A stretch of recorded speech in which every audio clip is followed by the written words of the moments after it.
各位网友，大家好，今天是2020年7月25号，星期六，欢迎大家参加王健每日观察直播1的节目。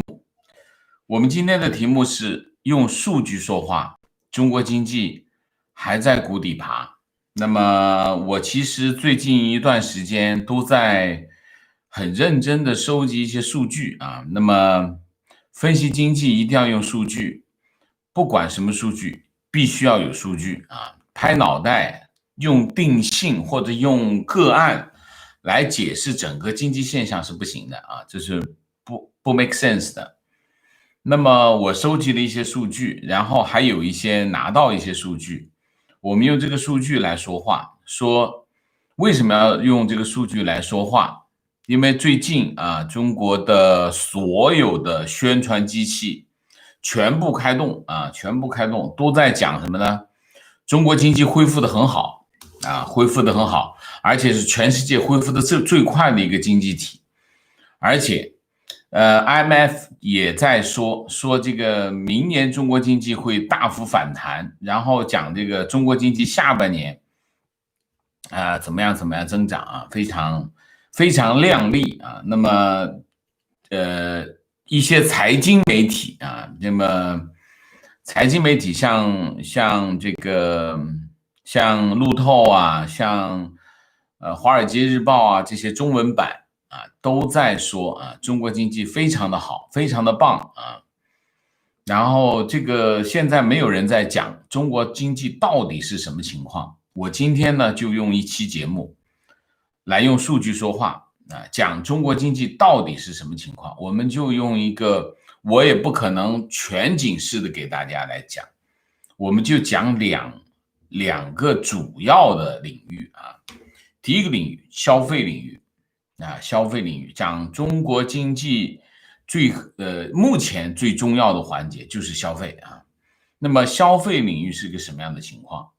因为消费左边连接到什么？连接到这个工业，右边连接到出口啊，所以消费这块非常重要啊。消费，我们来讲讲消费，中国消费到底怎么样？这是第一个。第二个，我们讲一下中国传统的6个传统的优势产业现在是什么样的境况啊？中国传统的六大优势产业，我不讲普通的产业，是非常有竞争力的产业，现在是什么情况？我们通过这6个优势产业来分析中国经济现在的机体到底怎么样。它的机体没有问题，只要需求上来，它马上就会上去。如果它的机体出了问题，那想恢复不容易的啊。所以我为什么一直在讲一个观点，就是美国政府在这次疫情当中采取了救助企业的方法，这个策略非常正确，因为它保护了美国经济的机体，所以当需求一出来的时候，它会马上恢复，原因就在这里。所以我们要看这两头，一头是什么？一头是消费，另外一头是什么？另外是一头是这个主要的优势的产业啊。那我们先来看消费啊，消费先讲消费。我现在用的这个数据叫什么数据呢？这全部是统计局的数据啊，全部是统计局的数据，用的是限额以上消费数据。限额以上消费数据是什么？就是销售额在500万以上的企业，它的就销售额啊，它的销售额反过来就证明消费了多少。500万以上的这个企业的销售额，它的数据是直接通到国家统计局，国家统计局直接采集，它是全覆盖式的采集，所以这个数据是比较真实的，也没有什么中间商吃差价的问题啊。那么就是基本上，那么吃差价的只有一个，就是统计局啊，所以这个数据是原汁原味的。它和中国有另外一个统计数据啊，叫社会商品零售总额。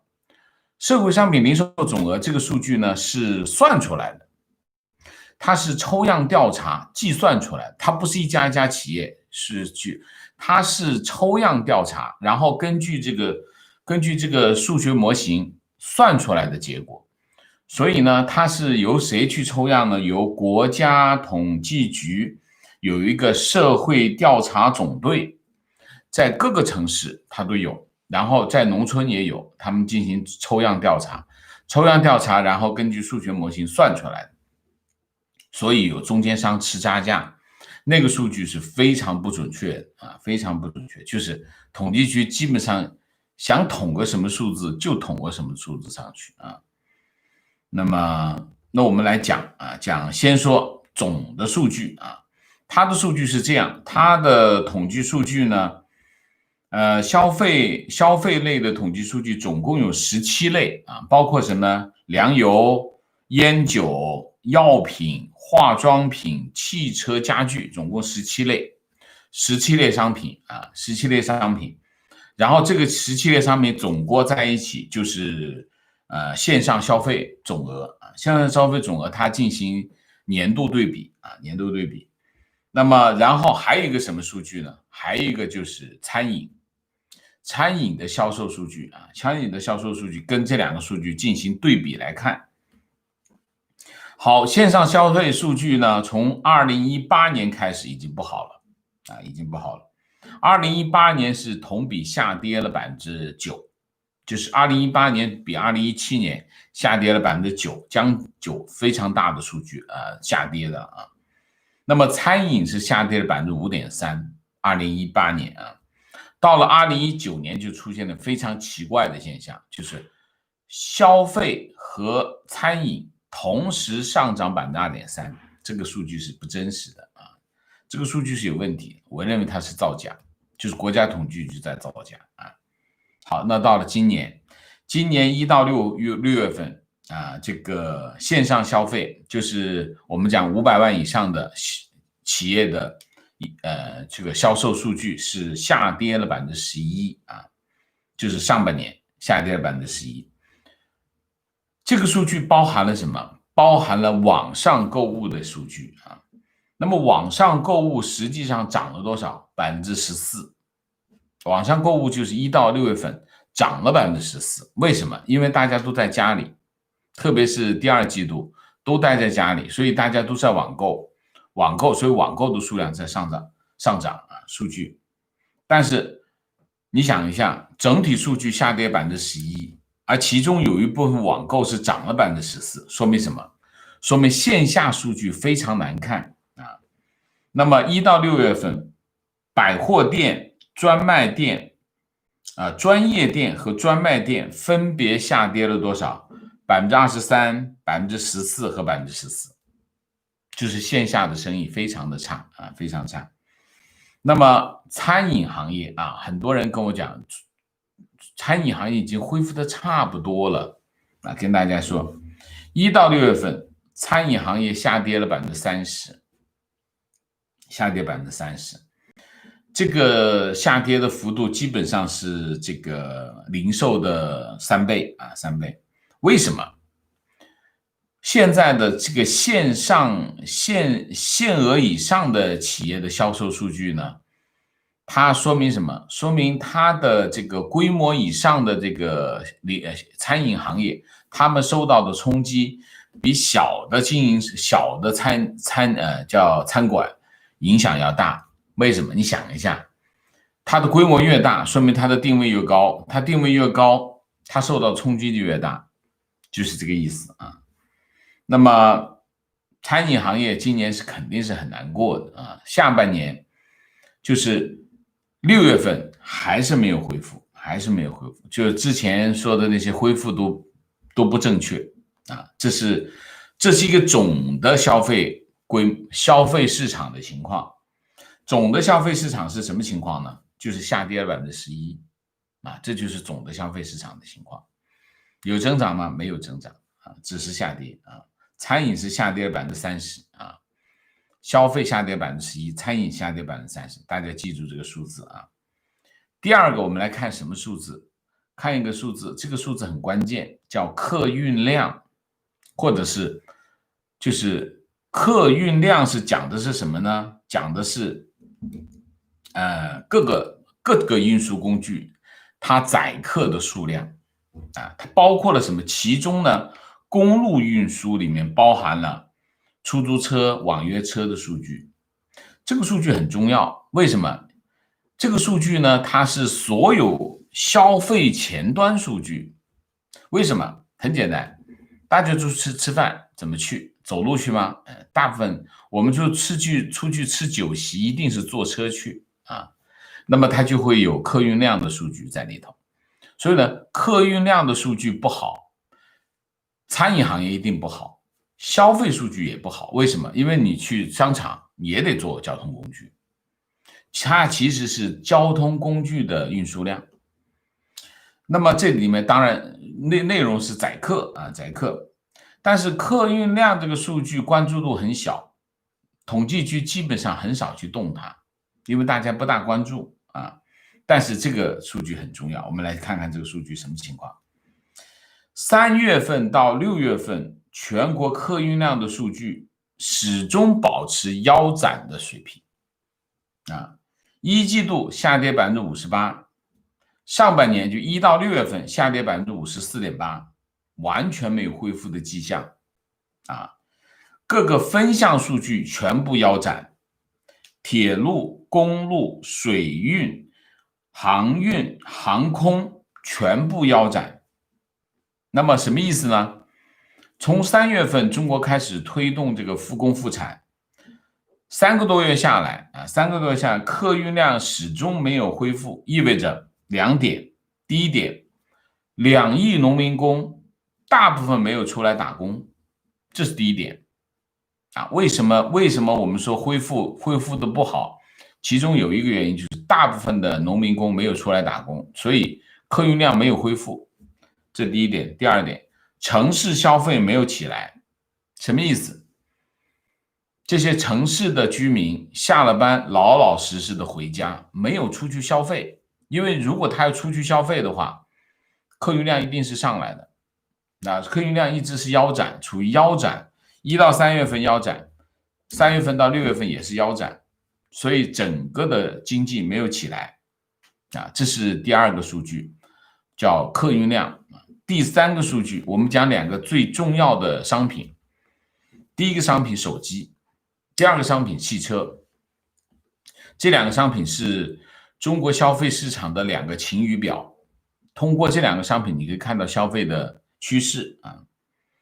从2017年，中国手机开始下跌，手机消费开始下跌，所以这是什么？这是一个非常重要。所以2017年、2016年是因为2015年中国有一个非常大规模的经济刺激措施，所以中国经济在2016年冲到顶峰。我们在后面的各个行业的数据你可以看到啊，16年冲到顶峰，就基本上2016年是个中国经济最蓬勃的一年，然后2017年啪就开始往下跌，一路跌下来。为什么？经济刺激政策无以为继，所以哐当就下来，一直下来。所以等一下你看各个分类的这个情况就知道啊。2017年销售开始下跌，跌了多少？跌了12%，这在一个类别里面跌12%是非常大幅的下跌。今年2季度下跌18%，所以对比2016年手机行业的黄金期，2016年中国卖了多少部手机？卖了5亿6千万部手机，那是个黄金时代，在那个时代养活了几千万上下游的各个行业的人。手机啊，这是第一个，就是今年手机消费第2季度手机消费下跌18%啊。汽车很重要，为什么？汽车是除房屋以外最大件消费品啊，房屋其实也是消费品啊。汽车2018年开始下跌，2018年跌5.9%，2019年跌幅扩大到7.4%。今年没有悬念，今年是下跌10%到20%的问题，到底是10%还是20%的问题？整个第2季度，所有的车企都在疯狂打折促销啊，但是没有用。数据是怎么的？上半年销量下跌22%， 22.6%，按照这个趋势，今年全国汽车下跌20%应该没有问题。那么综合的说啊，中国的综合而言，中国自己讲4月份经济重启啊，那么已经宣布恢复全面经济运行啊，整个第二季度过去了，商品零售没有恢复，餐饮没有恢复，客运量没有恢复，手机和汽车也没有恢复，都在下跌，整体消费整体在谷底爬，整个经济还在谷底爬啊，这就是结论啊。2018年中国的消费已经衰退的很厉害啊，2019年造假涨了2.3%，但是我认为还是5%以上的下跌啊。那么今年武汉肺炎疫情对于目前中国的消费趋势来说，毫无疑问加速了它的这个下跌啊，这是一个整体的情况。好，消费不振意味着什么？消费不振意味着在经济学里面讲叫需求。经济是这样的啊，市场经济啊，一个是需求，一个是供应啊。那么有需求，供应就跟上，产生交易，产生交易就有 GDP 啊，经济就增长啊，大概是一个这样的模型。需求供应，需求供应，需求增长了，供应也增长；需求下跌，供应也下跌，因为你卖不出去啊。那么消费是什么？消费就是需求。中国的需求来自于2个，一个是消费，一个是出口。出口是海外需求，消费是国内需求。海外需求怎么样？海外需求别指望，西方经济还没恢复啊。虽然说中国出口已经开始增长，但是我觉得那个数据是有问题的。所以我以前讲出口数据很难造假，为什么？因为双方都有数据。你出口到美国，美国也有数据的，你一对比就很有问题啊。但是中国现在启动了一个什么造假系统工程？那你要知道，国家统计局也好，海关也好，他们做一些更改的时候，他后面都有意图的。我们以前对出口的数据、进出口、外贸数据全部都用什么数据？用美元。为什么？全世界都用美元。美元可以兑，你是用美元，我也是美元，很容易兑出来。从前年开始，中国慢慢的导入什么呢？海关进出口贸易数据开始导入人民币统计数据，就是开始用人民币数据，用人民币公布数据。用人民币公布数据就意味着什么？你跟其他国家没办法对比。然后他慢慢的把实际数据不报，就是你出口通常有2个数字，一个数字是什么？你出口了多少金额，然后第2个数字是增长还是下跌，增长多少，下跌多少，通常是2个数据。他现在是什么？他的做法是什么？他原来是公布美元数，他现在只公布人民币数。人民币数跟美元数中间有个差别，什么差别？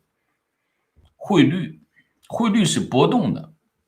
当汇率一波动的时候，你增长跟数据一增长的话，你就会出现用美元统计的增长跟下跌和用人民币统计的增长下跌就不一样，它就慢慢的和其他国家的统计数据脱离开，用意深远吧。脱离开了以后，你就很难跟其他国家进行核对，因为中间有差额。那么我们现在可以看中国的外贸数据也开始全面造假。我以前很相信中国的外贸数据，因为它外贸数据很难造假，因为很容易穿帮。它现在不，它现在用人民币统计，中间加上汇率因素，再加上你没办法直接对比。那很多人懒一下，记者懒一下就直接调用什么？到后来他就不公布这个实际金额，他只公布那个增长或者下跌数。如果你不去海关的数据库里面去查这个数据，你实际上是很难进行对比的。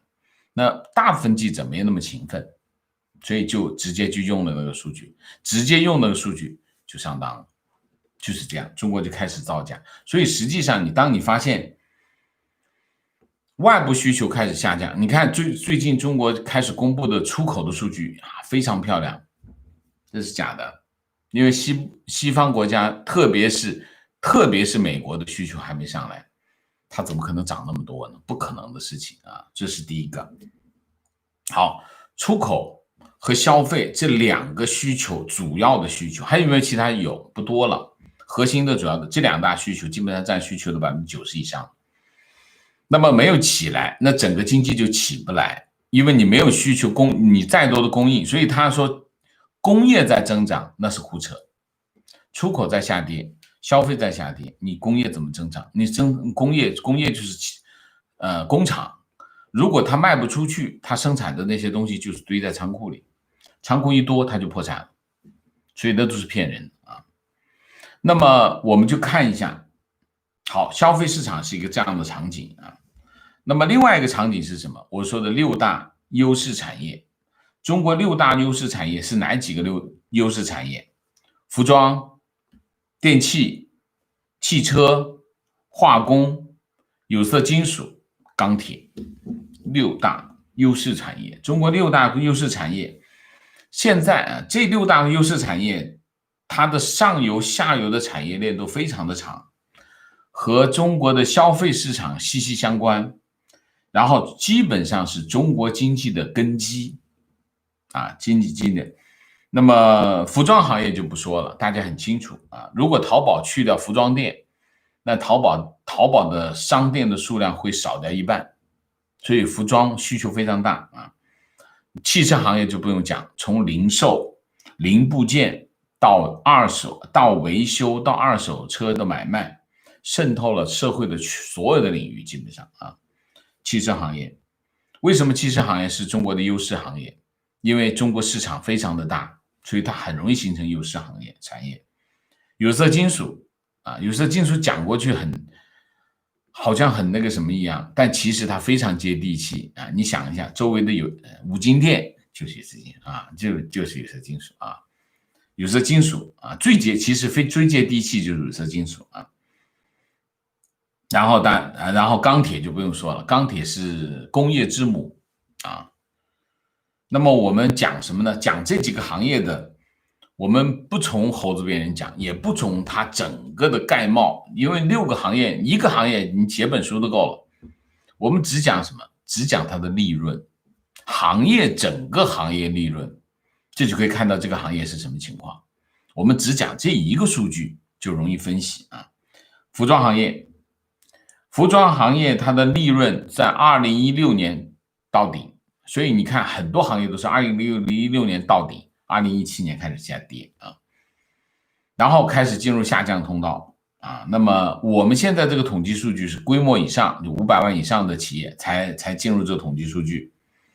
那么实际上呢，2016年开始下跌，这些规模以上的数据已经开始在2016年开始下跌。小微的服装企业2013年以后已经日子不好过了，到了2019年，那么去年规模以上的服装企业的利润剩下了多少？873亿，比2016年的峰值大家知道是多少吗？1428亿，跌幅到了38.9%啊，就你说个大数就40%，跌掉了40%。这个数据的背后有一个大的因素，什么因素呢？就是大量的服装企业外迁到东南亚，比如说优衣库就直接搬到了哪里？2个国家，越南、孟加拉啊。今年服装业重创啊，继续重创，1到5月份利润整体下跌41%。前面3年已经连跌3年了啊，16年开始跌，16、17、18， 17、18、19啊，连跌3年。那么你在这个基础上再跌41%啊，什么情况？这个行业服装行业可能会在中国整体消失。那你想想什么情况啊？那么这个很可怕，为什么？在中国的企业开始往服装企业开始往东南亚转移的过程当中，大量的东部沿海地区的服装厂在往哪里搬？中西部搬，成本还是低啊。往中西部搬，现在很多中西部的支柱产业，服装业。那么，如果整体服装业的利润开始跌到已经无利可图的时候，中西部的就业就出问题啊，这是一个非常可怕的前景。因为中西部很多城市服装业是支柱产业啊，这是服装业啊。第二个行业，电器行业，中国的电器打遍天下无敌手啊，在中档以下的这个电器行业，中国是没有对手啊。利润在2016年看也是2016年达到峰值5150亿，然后就进入下降通道，也是进入下降通道。19年跌到了多少？3843亿，比峰值下跌25%。这个行业和服装行业不一样，外迁很少。中国的电器终端产业江湖地位非常的高啊，从电视机到冰箱到空调，中国的电器厂商打遍天下，基本打遍天下无敌手。除了关键的部位，比如说空气压缩机啊等等，还要进口以外，基本上没有在这个领域已经做到极致了。那么美的和这个格力是这个中国制造业的这个标杆，但是这个行业的利润整体在衰退，为什么？什么原因？就一个原因，中国市场的消费力不行啊。以前呢，以前中国空调用多久？5年，5年就换新的。现在干什么？现在是加个血种，清洗一下，继续用。所以消费力不行。在这种情况下，为了冲销量，企业怎么办？企业只有一个办法，降价。降价，利润就逐年下跌啊。那格力是领头羊，2016年它这个利润是156亿啊，就是收入是1101亿，收入和利润率相比是14%。2019年下跌到多少？12.3%啊，12.3%。虽然它的整个规模盘子是增加了啊，就是它的整个营业额增加到2000亿啊，但是它的这个利润只有247亿，也就是说它的利润率已经下跌到了12.3%。那么今年1到5月份什么情况？整个电器行业利润下跌了17.7%。大家别忘了，这是个非常薄利的行业，电器行业已经是个非常薄利，一台冰箱可能就挣个100-200块钱啊，100-200块钱，有的是挣几十块钱都有啊。那么这个行业就开始剧烈的洗牌，因为竞争非常的激烈，所以你可以看到格力和美的之间的这个陆续爆发了激烈的冲突，原因是什么？原因就是因为行业在洗牌。消费力在下降，消费力下降导致电器行业的竞争比原来更加激烈啊！这是什么？这是电器行业。汽车行业衰退的时间晚一点啊？为什么？因为它有一系列的补贴在里头。2017年峰值6891亿，2019年到了去年下跌到5087亿，汽车行业都是大企业啊，成本非常高，跌了多少？跌了26.2%。汽车行业的利润衰退的原因和这个电器行业是一样的，都是因为消费力不行。然后呢，汽车行业为了保持销量，开始打价格战啊。那么价格战一打，利润就继续跌啊，所以这2年以来，汽车企业的破产稀里哗啦，今年至少有3家吧，大的应该有3家吧。然后今年1到5月份，汽车行业的利润下跌 36.6%，然后跟着后面就是一堆新能源汽车厂的倒闭这汽车行业。化工是一个非常奇怪的行业，化工衰退非常奇怪，因为什么？化工行业其实并没有外迁，而且是全世界的化工行业向中国聚集，但是化工行业却在急剧的下跌，利润急剧的下跌。2017年达到峰值5841亿，然后开始下跌。19年跌到多少？3481亿，跌幅跌掉了40%，跌掉40%。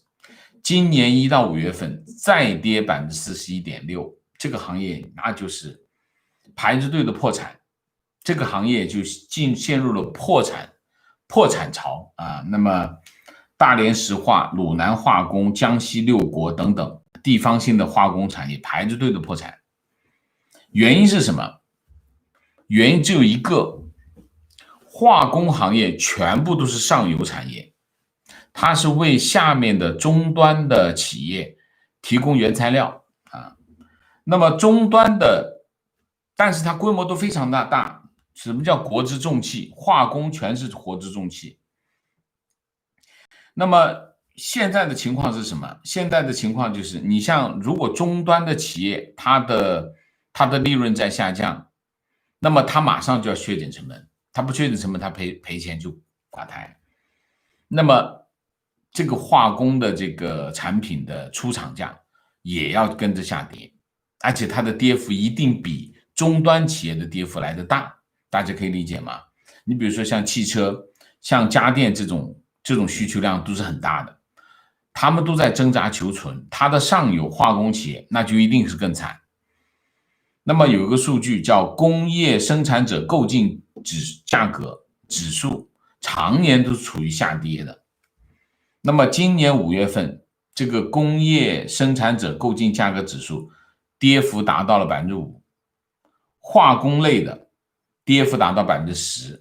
那你想象一下，这个行业那一定是哀鸿遍野，化工行业那一塌糊涂这是化工行业是现在非常非常惨的行业最后，有色金属和钢铁相同的理由，跟化工行业是一样的。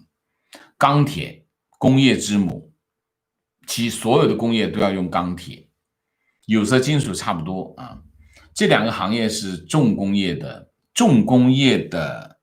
基础那么所谓国之重器这也是国之重器政府重视度非常的高。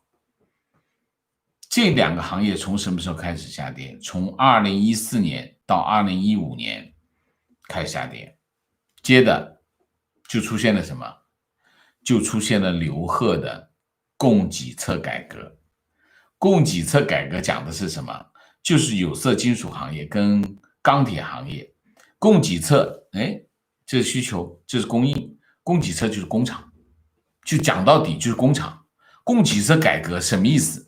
就是把那些私营企业全部倒闭，去掉产能。这个行业产能过剩怎么办？找这个私营企业把它关掉，把小的企业关掉，把地方企业关掉，留下央企然后呢涨价去库存，不仅仅不能降价，而且通过降低这个产能来涨价。涨价的后果就是去库存，把库存去掉，让央企涨起来。2016年干的事情，但是2017年、2018年就恢复了，很见效但是2019年这个行业又开始进入什么？进入瘫痪状态。这两个行业现在今年已经有10家钢铁厂、钢材企业破产，包括东南特钢这样的企业破产大概就是一个这样的情况。有色金属跟钢铁这个企业，你开始现在处于一个瘫痪状态需求不行，跟化工企业是一样啊。我们分析一下，这6大优势产业全面衰退啊，直接动摇了中国经济的根基。这是中国经济的根基来的，因为它是优势产业，没有优势产业就更不要讲。它会从6个方面影响中国经济。第一个，就业，你特别像什么，像服装这种企业，这种劳动密集型的企业，但你比如钢厂的对那个影响不大啊，化工、钢厂这都是自动化程度非常高的产业。但是你像服装啊，像这个汽车啊，像这个电器啊，这都是高就业的行业啊。第一，影响就业；第二，影响什么？影响产业链。你想一下，如果你汽车不行，你汽车销量不行，整个汽车行业在衰退，它的整个供应链，汽车中间一个汽车几十只就是个组装，它上下游一堆的上下游都不行，好不起来，做什么各种零部件都起不来啊，这是第二个，影响产业链啊，甚至影响产业集群。中国制造核心的竞争力并不在于工资成本，最重要的是产业链，产业链的竞争优势才是根本的竞争优势啊，这是第二点。第三，影响出口，你企业不行了，你出口还能行吗？肯定是不行的。第三，影响出口。第四，影响经济的成长性。整个经济的成长靠的是什么？靠是你优势产业蓬勃，那你经济才会成长。你这个优势产业都不蓬勃兴旺，你经济有成长吗？没有成长。这是第四。第五，可持续发展。有产业，有就业，有收入，才会去消费，消费又带动需求，需求又带动供应，又会产业，这是个循环，经济循环，这是个可持续的发展。那如果你这个优势产业都不在了，都不行了，全面衰退，那你可持续发展就成问题啊。这是我们针对六大优势产业的分析啊。那么结论，今天我们分析了2个，一个是消费市场，消费市场现在还在谷底爬。第二个，中国的6大优势产业全面衰退，说明什么？说明中国经济目前的问题不仅仅是疫情造成啊，它是一系列的结构性的问题和政治问题综合放在一起产生的一个后果。所以其实中国经济在去年已经显现疲态，中国经济在去年已经非常明显的看到它的一个衰退的这个迹象。我们在去年年底疫情没有发生之前，我们已经认为中国经济在今年是出现衰退的，而疫情只是加剧了这个衰退的程度，这是一个最基本的判断。所以很多分析说中国经济现在已经走出谷底，他根本没有看到中国经济本身它的机体已经出了状况，就是它本身就有问题，它机体已经有问题，疫情只是加剧了它的程度。所以你说疫情过去啊，它已经恢复 reopen 的不错，所以它经济就走出谷底，这根本就是没了解中国经济的情况。就算是它 reopen 做得很好，它经济走出谷底也需要更长的时间。原因是什么？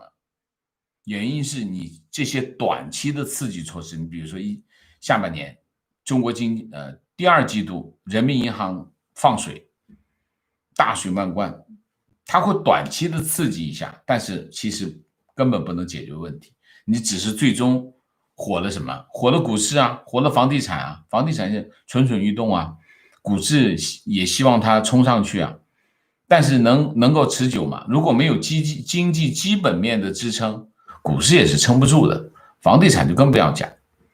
所以目前中国经济的情况就是一个这样的情况，我们用数据说话，结论就是中国经济还在谷底爬。什么时候爬出来？现在没有看到它已经开始往上爬的迹象，没有看到。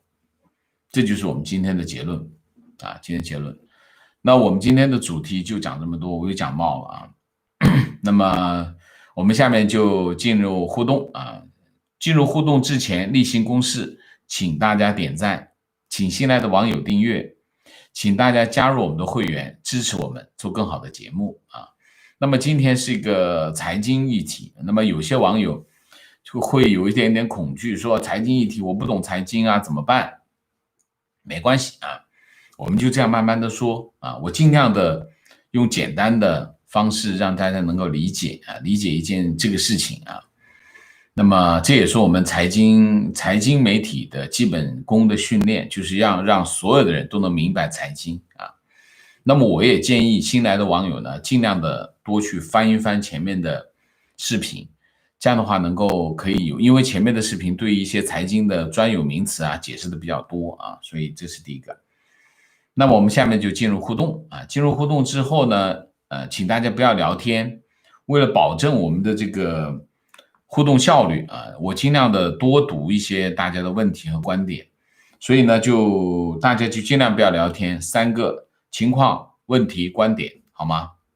好，那我们今天就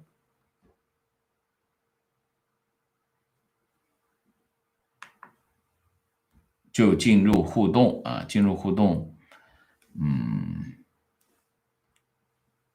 诶，什么情况？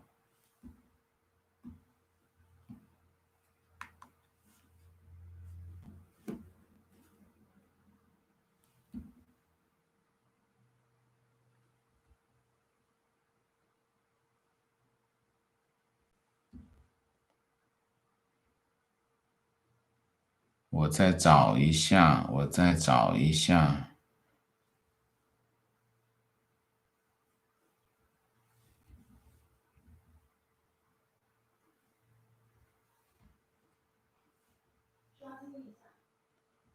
我怎么刷新呢？哦，看到了 ，OK， 好，明谢一下啊，爱派，谢谢，子孙为奴我有罪，我要努力在美国生根发芽，感谢王老师，谢谢你啊，东野主人，谢谢啊，姥姥王，谢谢，代表好友 Vicky 曹，请王先生喝台湾的珍珠奶茶 Plus，OK， 谢谢，九层塔鸡蛋葱抓饼 ，OK， 好，好。奶茶加九层塔鸡蛋葱抓饼 ，OK。Elsa杨谢谢 ，Steven 杨谢谢。提问：大陆不能换美元，是否有其他货币可以避险？瑞士法郎似乎是不错的避险标的，稳定，跟美元差不多的价值。姥姥王的确可以考虑换瑞士法郎，它是非常稳定的货币。保值价值高 ，OK。John Snow， 谢谢Home Pan， 谢谢。好，我们现在进入互动啊，提问，请问王老师，现在中美激烈对抗，除了价值观以外，你认为天朝的哪些具体行为激烈冲击了美国？举例一下，能举例一下吗？天朝的哪些具体行为激烈的冲击了美国？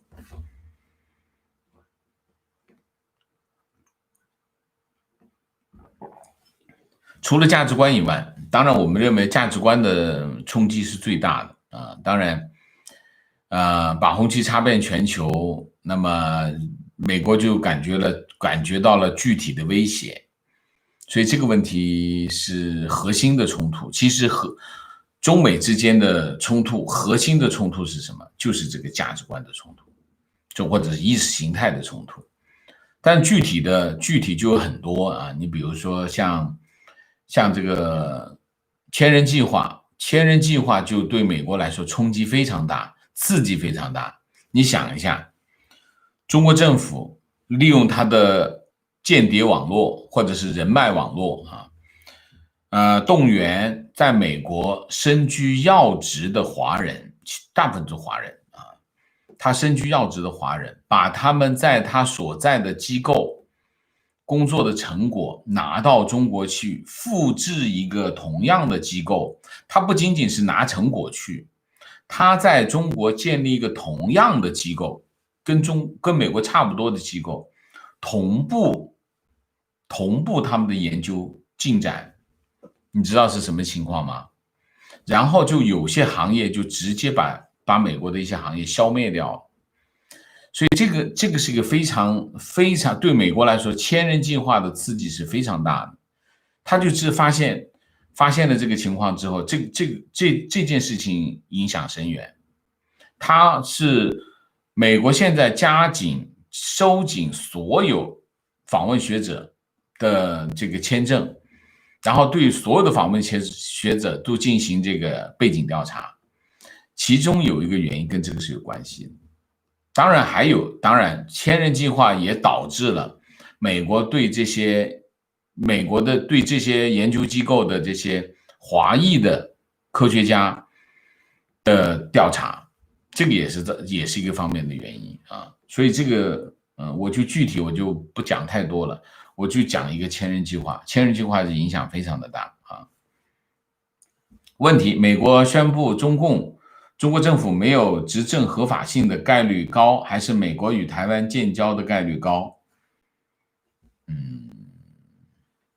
你是一上来就设定两个前提，就是美国会宣布中共没有执政合法性，然后美国与台湾会建交啊，这都是两个非常极端的进程啊。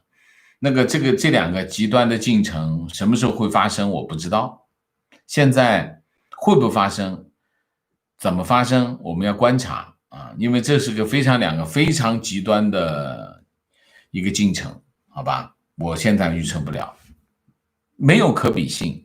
为什么？它都是已经到了一个非常极端的处境下发生的事情，它没办法比较。我不知道该怎么说啊。观点，请王先生点评一位金融大咖预测的必须发生的包括蓬佩奥所说的新的世界组织，可以说是新的联合国，将包括台湾，很多主流国家将与台湾建立外交关系，战争啊，然后大规模战争的可能性60%以上，石油禁运，全面封锁，人民币汇率一泻千里，连一点悬念都没有，是回是流，如何投资自己决策。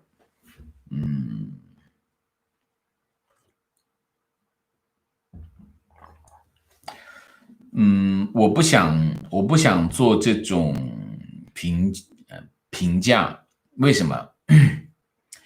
因为这是一个，如果你要把事情讲得最严重，让大家去预期的话，我可以再严重一些啊，但是问题是，我们在现在这个位置上能看到这位先生说的这些结果的不多，为什么？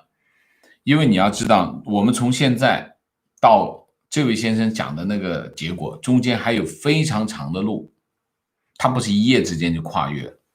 因为每一件事情它是一个过程。我比如说一个战争，两个国家发生一场战争，它是有个过程的。像中印之间的边界冲突，它其实边界冲突已经发生了好多年的了，然后才会出现一个突然的一个爆发啊。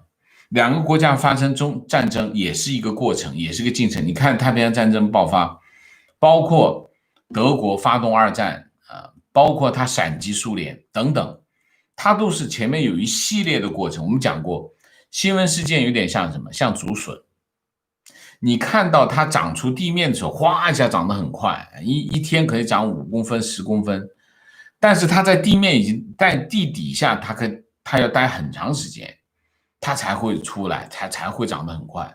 所以你可以看新闻事件发生的时候，它都是非常快的。但是新闻发生之前，大家都有点不耐烦，就是如果你新闻没有发生，你老是在酝酿，它就会酝酿很久，就是这个道理。所以要讲这个，要做这些预测呢，其实很容易啊。我们把地缘政治一放，把经济大势一放，把政治大势一放，基本上你朝着这3个大范畴，我们把每件事情往极端推，就可以推出很多这种预测来。但是推出这些预测一点都不困难，闭着眼睛就能出来。难在哪里？难点在于你由现在到那个进程，到那个发生的那个中间有多长时间，有多少因素影响它的进程。它有些因素发生了一些因素之后，这件事情可能就停在那里，它不会往前走了。所以在这个问题上，我觉得做这样的预测基本上没有任何价值。我们这样预测没有任何价值，因为你不知道这个进程有多长时间，好吗？情况：广州上下9步行街全倒闭光了。之前是人山人海，广州的服装人聚集地海珠、白云，很多人4月份都回老家了，有的连冰箱、床、沙发都搬回老家去了。这就是广州现在的情况。所以服装行业的末路已经到了啊。情况：去年猪肉涨，今年蔬菜涨，所有的蔬菜4块钱以上。情况：地点广州，最近出去吃饭，发现餐馆菜牌上涨30%以上，有的甚至翻倍，但是正点吃饭的时间座位空了好多。情况：今天是周六，去深圳最大的华为体验店，产品款式很少，跟销售人员沟通，感觉一点都不积极，场面很冷清。情况：深圳应该是全中国恢复的最好的城市，但是今年地铁非上班时间已经不挤了，去蛇口坐公交车基本上不堵，治好了我多年去蛇口必堵的恐惧症。6月去山东淄博，4点半赶飞机，还有地摊没收，4点半赶飞机，还有些地摊没收摊儿。情况：深圳市要求明年起网约车全部换电动，开专车的一片哀嚎，大部分都是自己买的车，都不能跑了。为了帮谁啊？为了帮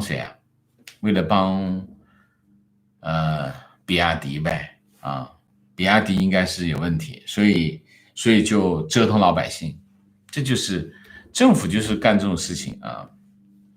情况：打卡广东，现在整个广东人口流失严重，尤其是深圳和广州，走到哪里都是商铺转让和关闭，而 CCP 还高喊很好，一切都很好。情况：伦敦的房市实在太好了，今天看了一整天房子，中介公司非常忙碌，房价也没跌，零售也似乎回到疫情之前的水平，估计会对国内的贸易企业有利。OK， 欧洲还不错哈。观点： CCP 守财奴，舍不得给韭菜们施加肥料，结果韭菜们现在枯萎， CCP 也很难获得丰收，恶性循环。观点：这些年中共不但发明了低福利、牺牲环境和自然资源为代价野蛮生产的经济发展模式，在习上台之后，随着这种模式的无以为继，也前无古人的以虚假 GDP 数字为中心，发明了一整套造假经济数据，误导并制造虚幻的经济繁荣假象。这样做的目的，对内欺骗老百姓，对外误导外国投资者，以期引入更多的投资。在政治上可以维稳，在经济上可以误导市场，减少经济维稳压力和成本。在舆论宣传上可以显示中共体制的优越性，非常正确，我很愿意读啊。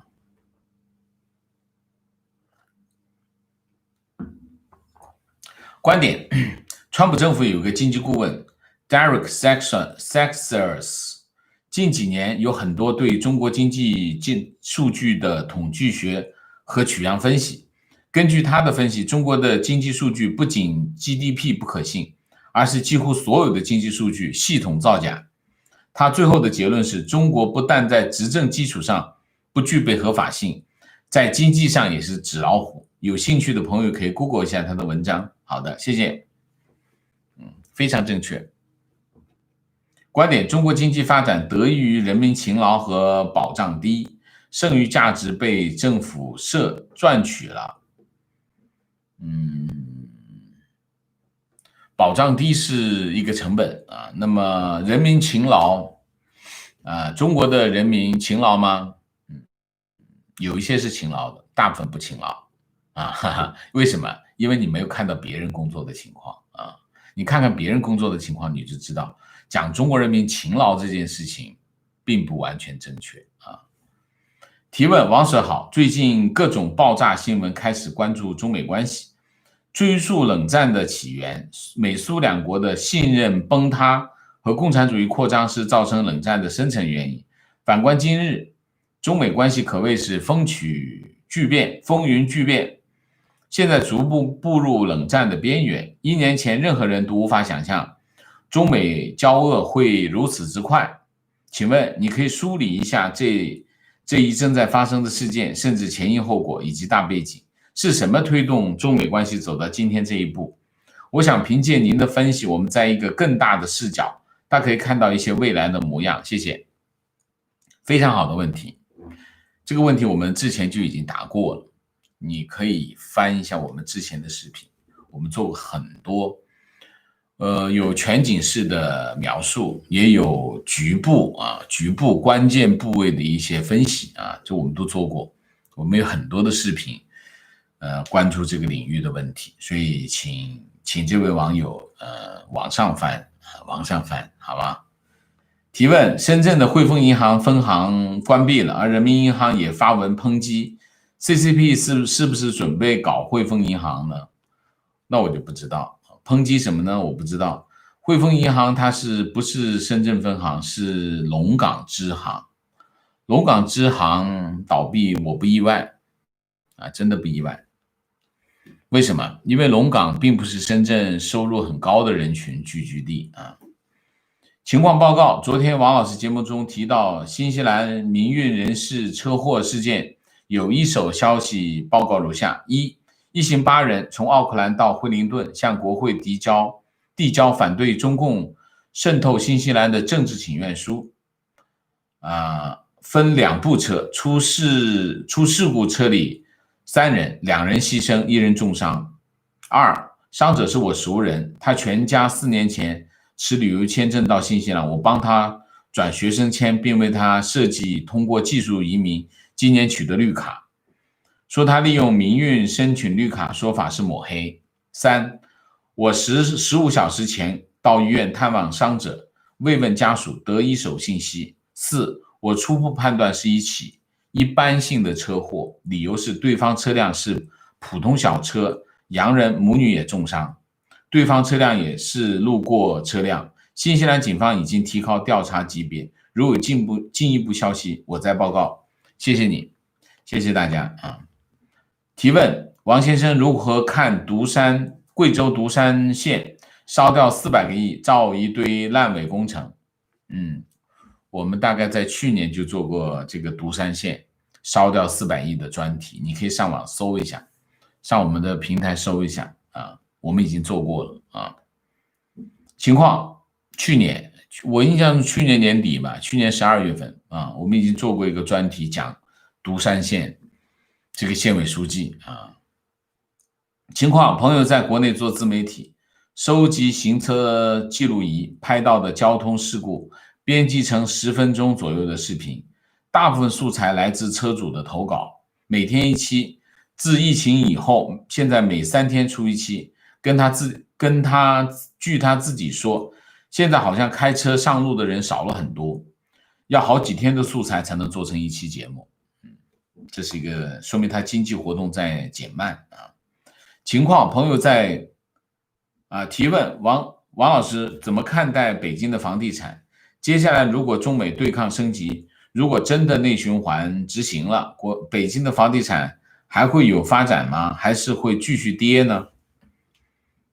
房地产，那我是这么判断的啊，基本判断，第一个，股市是高危领域啊，基本上不应该碰。为什么？因为股市现在的行情整体是处于一个怎么说呢？政府就要用这种财富效应来刺激经济但是没有基本面支撑，所以股市的热潮，火中取栗，大家小心我基本上鼓励大家不要碰。这是一头。另外一套房地产市场，房地产市场现在是中国政府的一块病，心病。为什么？房地产价格居高不下啊，那么在这么高的位置，最大的风险是银行，因为银行接了很多按揭贷款，房价要是跌下来，先破产的是银行，所以政府也不敢让房价往下跌，但也不敢让往上涨。为什么？因为房价继续涨的话，那这不是更危险了吗？所以政府既不想让它跌，也不想让它涨，这就是政府的意愿。但是政府的意愿不一定以他的意志为转移，所以他采取很多的行政手段去控制冻结这个市场。所以这个市场非常的扭曲变态，非常变态。变态的原因是政府的干预。那么这个市场风险也非常的大，风险大的原因有3个第一个我讲的政府干预，强力干预，让这个市场非常扭曲。市场扭曲，等有一天一不小心的时候，它会扭正过来。那扭正过来的时候，那伴随着剧烈的市场的动荡，所以风险很大，这第一个。第二个，这个房地产处于一个无法知道它到底发生什么情况的问题。什么意思？中国严控房地产的资讯流通，他只告诉大家他想说的，但他想说的并不是市场真实的情况。所以房地产市场信息透明度非常的低，你很难知道到底发生什么事情，所以叫盲婚哑嫁，基本上是个盲婚哑嫁的情况，所以风险高。所有的市场经济有个前提，是什么前提？信息要透明，你只有透明的市场，你才能做正确的决定。如果这市场信息被恶意的封锁了，那你能够做出一个理性的判断吗？能，很少能，大部分人都是处于一个不知的状态，这是第二个风险。第三个风险，房地产的价格这么高，它已经偏离了中国的基本的这个我们叫基本面，经济的基本面那么你想一下，中国的房价那么高，我们有个经济学上面有个基本的原理，叫离开地球表面的物体迟早会回到地球表面上来，除非中间一直有东西垫着。这个东西是什么？钱。如果这个钱一少，它就会掉下来，就这个道理。所以这3个风险都很大，所以你就考虑一下。我不评价个别城市的房价的问题，因为我没有看，好吧？我就给你提供一个你分析的背景，考虑一下。那么当然，今年有一些特殊情况，第2季度人民银行大水漫灌，会导致什么？资产价格上涨。就是我们知道离开地球表面物体中间要有钱来堆积，那么中间钱的确是多了中间钱多了讲房价会涨吗？有些地方在涨有些地方在涨，那么这是一个现象但是苦乐不均，各个城市的情况又不同，那么所以不可一概而论，我只是把风险告诉大家。那么人民银行的货币供应的状况是这样的情况，它会出现一些上涨的情况，但是你还是要控制风险。我只告诉大家风险，我不能帮大家挣钱，但是我希望能够帮大家保命好不好？好了，我们现在时间到了我们就大体上就讲这么多鸣谢一下南风源，谢谢Hiroko， 谢谢姥姥王，谢谢。一开始是被王先生的财经议题所吸引，虽然是政治、地缘政治都会影响经济，但还是喜欢王先生的财经分析。谢谢你，谢谢你的肯定。猫 sun， 谢谢那我们今天的节目就到这里，感谢大家的参与，我们下个节目再见。再见之前请大家点赞，请新来的网友订阅，请大家加入我们的会员，支持我们做更好的节目，做更好的自己，谢谢大家。Jack Lau， 谢谢我们今天的节目就到这里，再见